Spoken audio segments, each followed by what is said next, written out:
अस्सलाम वालेकुम नाज़रीन, JN न्यूज़ HD के साथ मैं हूं नाइला भट्टी। नजर डालते हैं आज की अहम खबरों पर।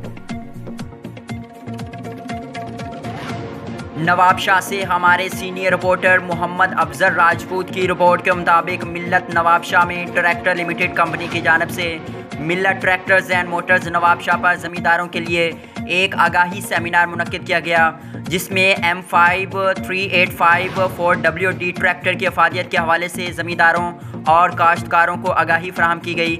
सेमिनार के मेज़बानी इंजीनियर यासिर कयूम ने की, जबकि सेमिनार के मेहमान खास चौधरी अब्दुल कयूम, दोस्त अली रिंद, चौधरी एहसन और चौधरी आमिर कयूम थे।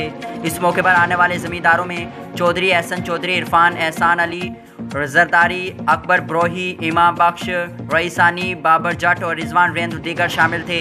मेहमानों में तहाइफ भी तकसीम किए गए, जबकि मिल्लत ट्रैक्टर के DGM इरफान डाहा, रीजनल इंचार्ज उस्मान सलीम और उबैद ने सेमिनार से खिताब करते हुए कहा कि नवाब शाह में सेमिनार कराने का मकसद ज़मींदारों के लिए एक नया 4 व्हील ड्राइवर ताकतवर ट्रैक्टर अपनी नई टेक्नोलॉजी के साथ मुतारिफ कराना था।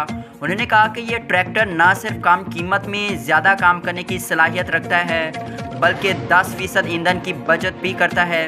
उन्होंने ज़मींदारों से कहा कि पाकिस्तान में तैयार करदा एक्सपोर्ट क्वालिटी 4 व्हील ट्रैक्टर इस्तेमाल करें ताकि इससे वक्त और ईंधन की बचत हो सके।